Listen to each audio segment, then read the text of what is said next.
আমাদের monsoon trip start হয়ে গেল। 9 দিনের জন্য আমরা বেরোচ্ছি, রাউন্ড ট্রিপ করব। রাউন্ড ট্রিপ কেন করবো? যে রাস্তায় যাই সেই রাস্তায় ফিরবো না। রাস্তা হবে এরকম, আমাদের এখান থেকে আমরা যাচ্ছি হচ্ছে ভুবনেশ্বর, পুরী ঢুকবো না, পাশ দিয়ে প্রথমে রম্ভা হয়ে যাব গোপালপুর হয়ে যাব হচ্ছে বিশাখাপত্তনম, ওখান থেকে আরাকু ভ্যালি থেকে কোরাপুট, দেওমালি পিক, তারপর ওখান থেকে ছত্তিশগড় যেখানে চিত্রকূট ওয়াটারফল দেখবো, তারপর ওখান থেকে আসবো হচ্ছে দারিংবাড়ি থেকে পুরী থেকে বাড়ি।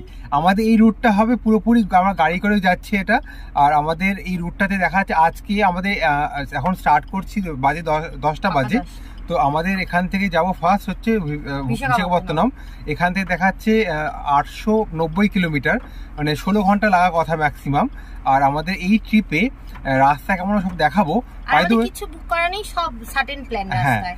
আর পয়েন্ট হচ্ছে এরকম যে আমাদের এই ট্রিপটাতে আমরা যে আজকে হচ্ছে 9 তারিখ, 9 জুলাই, মানে 9 থেকে 18 অবধি আমরা ঘুরবো। আমাদের এই রুটে, এই দিনের মধ্যে যদি আপনারা এই রুটে থাকেন তাহলে আমাদের নিচে কমেন্ট করুন, তাহলে দেখা হয়ে যাবে। কারণ আমরা কিন্তু পুরোপুরি আনপ্ল্যান হতে যাচ্ছি। আর শুধুমাত্র ট্রিপটা 1 বছর ধরে আমাদের হচ্ছে না কিছু না কিছু ক্যান্সেল হচ্ছে। এবারেও 3 বার ক্যান্সেল হয়েছে, কিন্তু এবারে হচ্ছে। তো চলো বেরোই এবার তাহলে আমরা লং ট্রিপ, মনসুন ট্রিপ।